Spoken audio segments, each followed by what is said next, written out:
Okay, so now that you have a basic overview of how to use the application, I want to get a bit more into detail on the implementation details.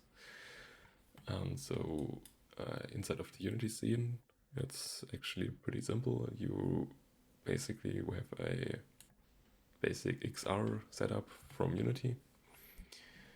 And you basically just have two controllers and the main logic of the project is actually on the XR interaction manager.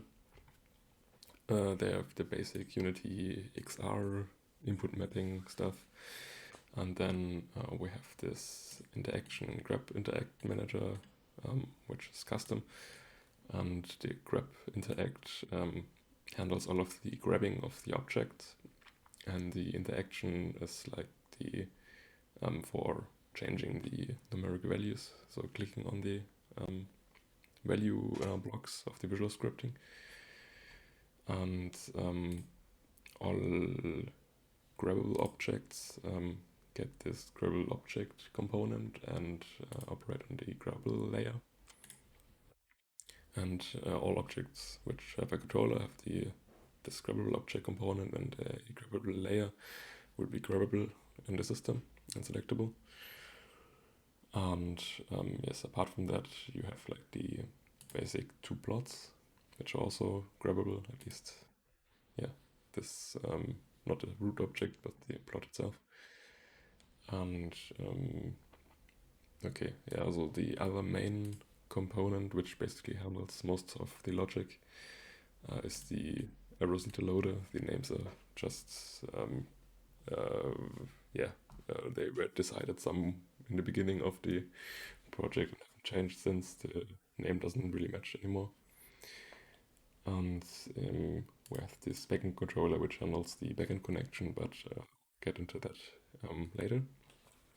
So the eRosita loader is what mainly loads the FITS files, and for loading the FITS files, it basically just searches the application data path for any .fits files, and in the editor, this is the root asset path. And in this example, we have the catalogs here in the asset resources fits, and these will be loaded at runtime, and then they will appear in this drop down you saw in the last video. Yes, and then this visual scripting system here will load all of the available visual scripting objects, and these will also be spawned dynamically into this operator panel. Yeah, and the fits loader will create the wall of columns, and then, yes, as you've seen in the last video, the scatter plot has these source root expression thingies where you can dock the operations and the columns onto, and then they will be plotted. And once you've decided you want to execute the backend operation, then this backend operation controller triggers an operation on the backend. And yeah, here you can set the IP and port of your backend server. And once this is loaded, it loads the data into this result plot, and this will unmap the data and plot it as a scatter plot again. And the selection sphere here is handled inside of the main eRosita loader. And so a bit more onto the code side. So this is basically just, it handles the loading of the fits file, the save state. It checks for the fits, and the save state is called .arrow, just some random ending. Yeah, and it just initializes all of the loading of the tables, and yeah, it's just the backbone of the whole project. And as a short example, we also have the save states here, and these are just JSON files. The format is defined somewhere in the project summary. We have the path, and then path of the bits file, which was used, then the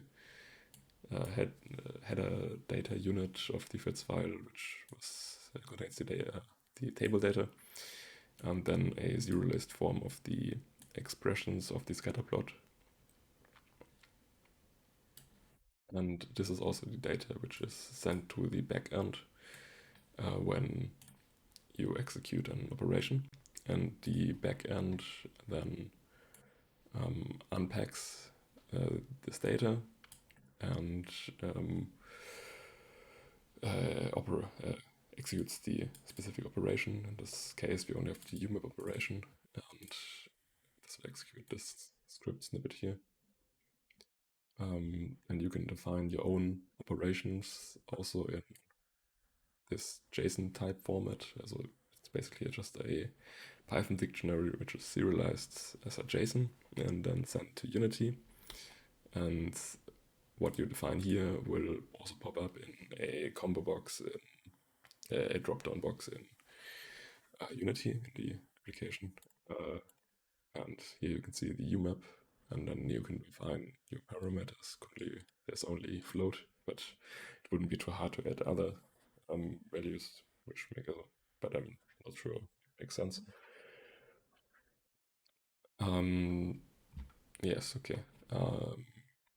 Apart from that, this fits folder here handles of the loading of the fits files. This is just a C# wrapper around cfits.io.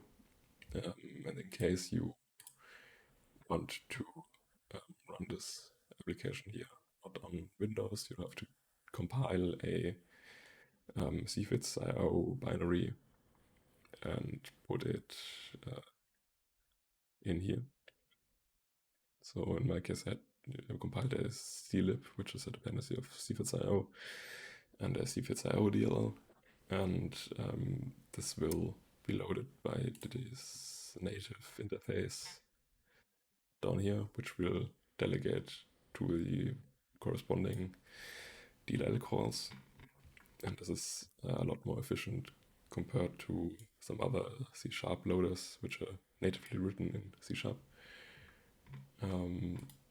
Yeah, it's all a bit overcomplicated with native arrays and stuff, so to avoid as much data copying as possible, even though this might be like a bit too early optimized.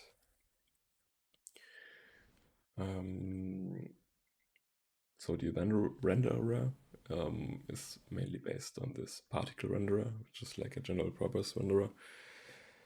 And it uses some raw graphic buffer, which contains like this particle struct with their position, radius, and color, and just draws all of them with a single procedural call. And this draws basically a mesh with one vertex per particle.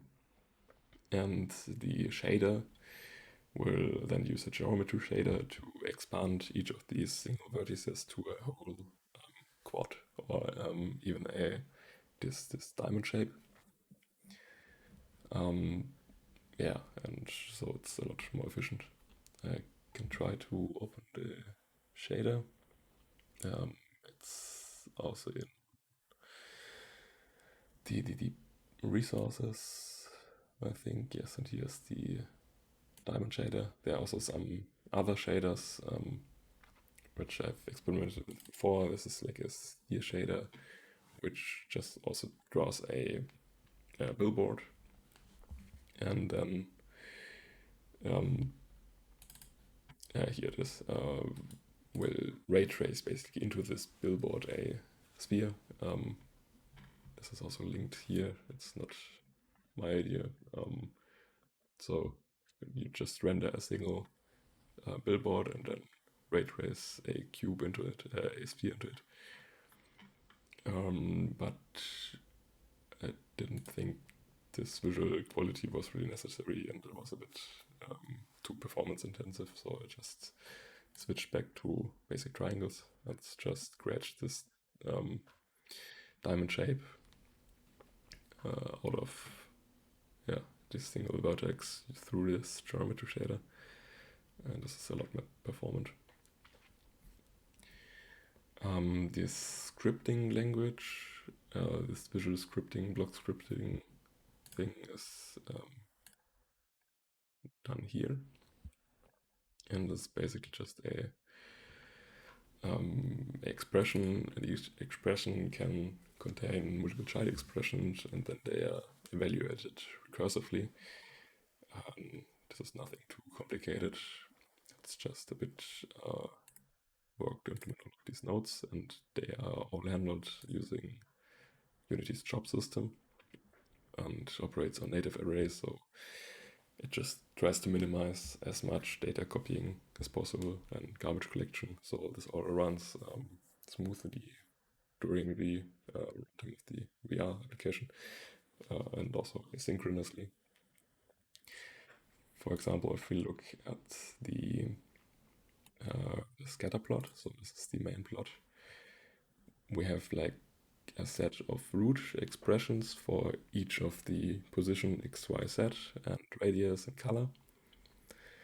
And when something changes of these expressions, an event is triggered.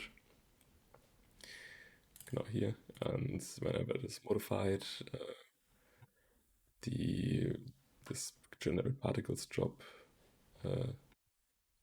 is scheduled, and for that all of the expressions are evaluated. This is done, I think, here somewhere. You can look into it if you really need to.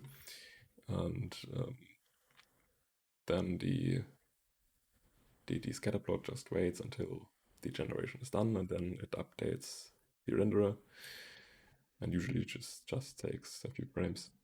So it appears to be updating in real time, even though it is actually taking multiple frames.